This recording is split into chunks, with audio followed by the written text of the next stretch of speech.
I'm going to read a quote from a prophet, and I want to see if anybody knows the name of the prophet who said this. Fear is the path to the dark side. Fear leads to anger. Anger leads to hate. Hate leads to suffering. What prophet said that? Does anyone know?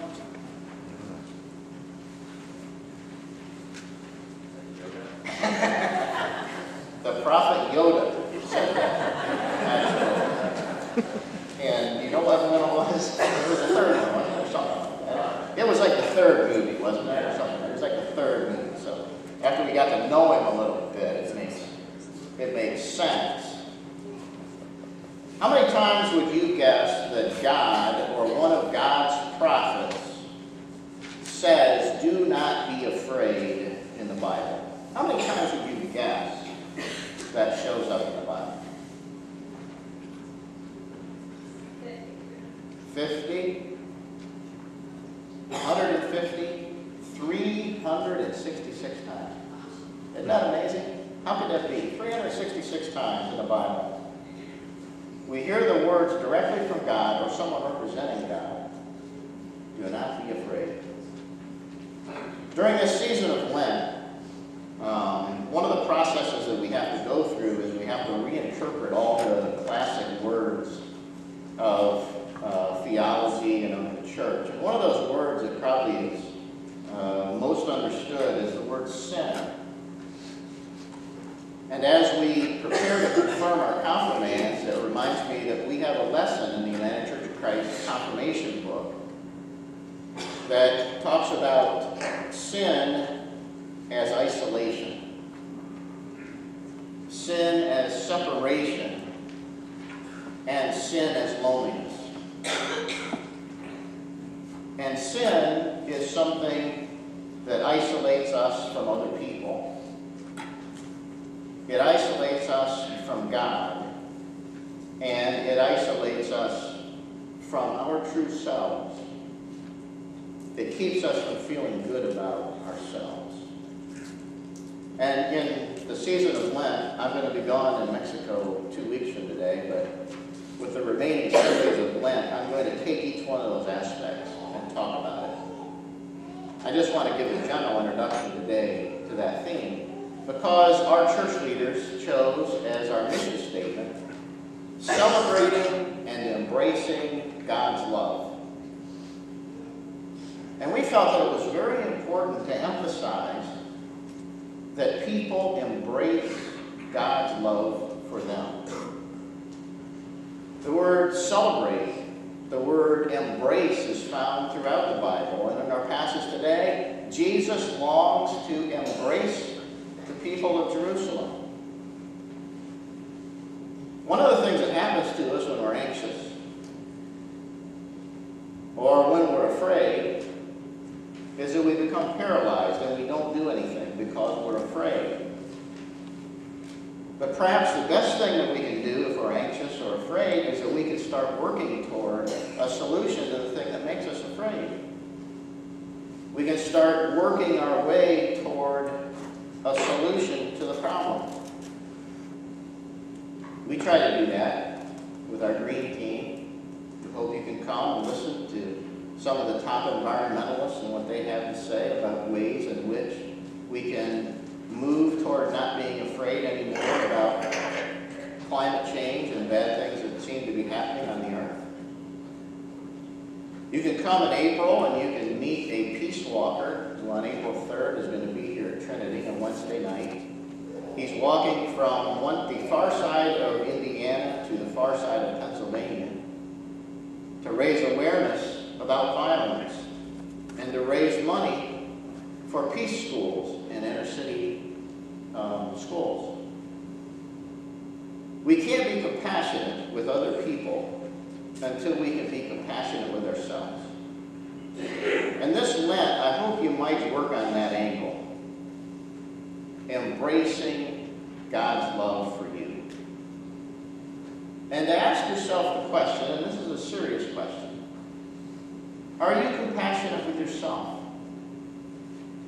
Are there times when you do feel isolated and separated because you know there are things you want to do, but you don't do them because you're afraid.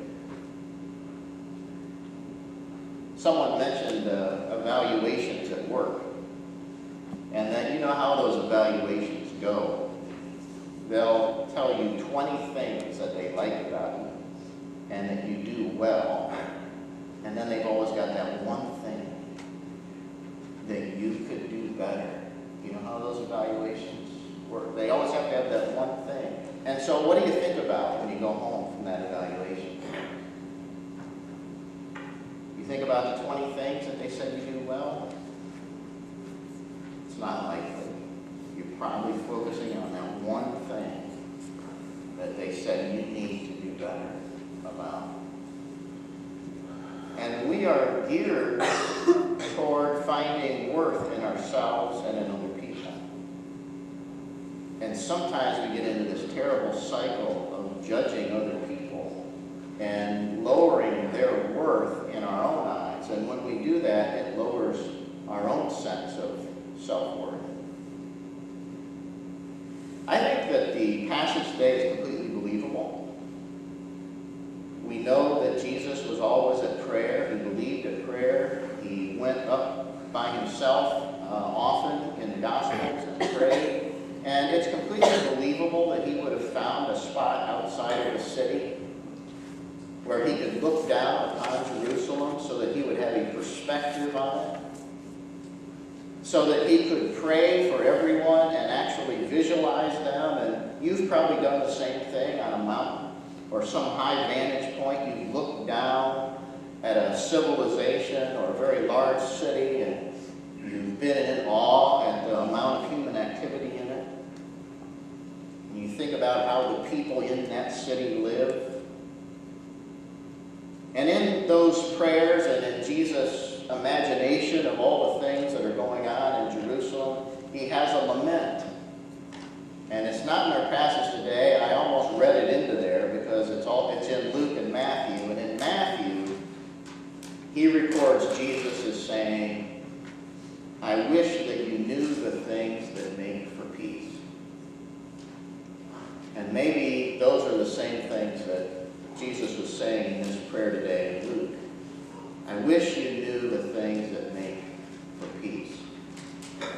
There's a shrine today, I'm told, in the Holy Land that overlooks the city in a place that purportedly Jesus said these prayers. And in that there's a seal in the front of the church. And it says, "I wanted to hold you in my arms, but you were not willing." Think about the images in this passage today. A lot of religion has to do with animals. You know, animals are popular in all religious forms. The Aesop's fables, for instance, are all about animals because they help us to see a different part of ourselves. And so Jesus today has this great image.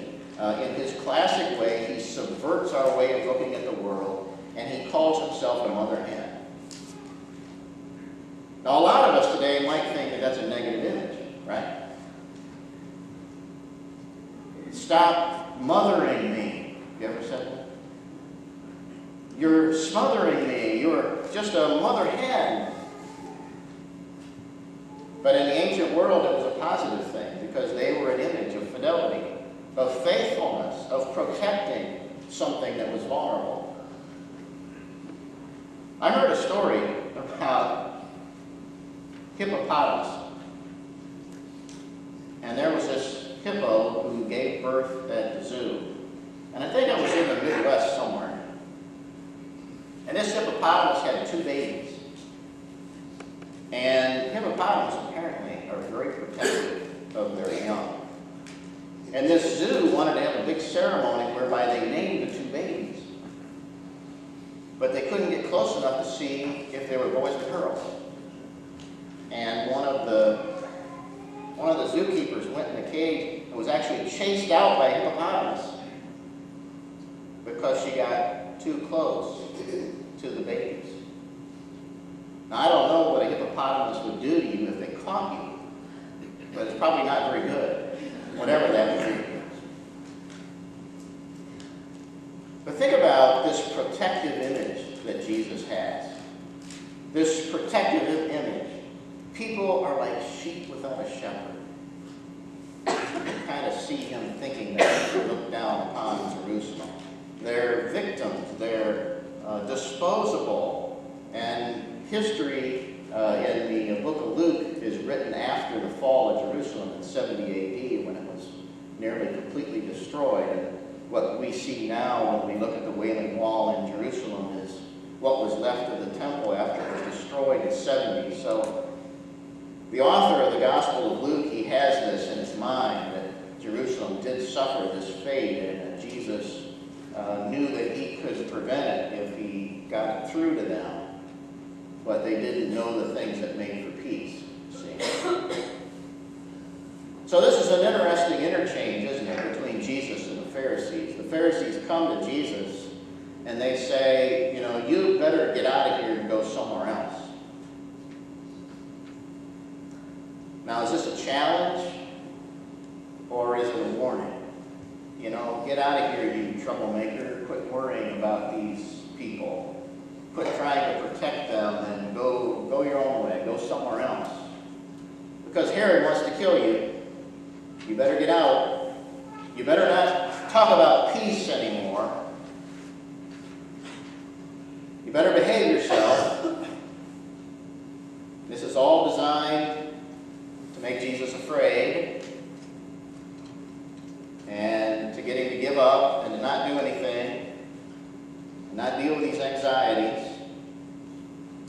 And Jesus turns it on them and he says, will you tell that fox?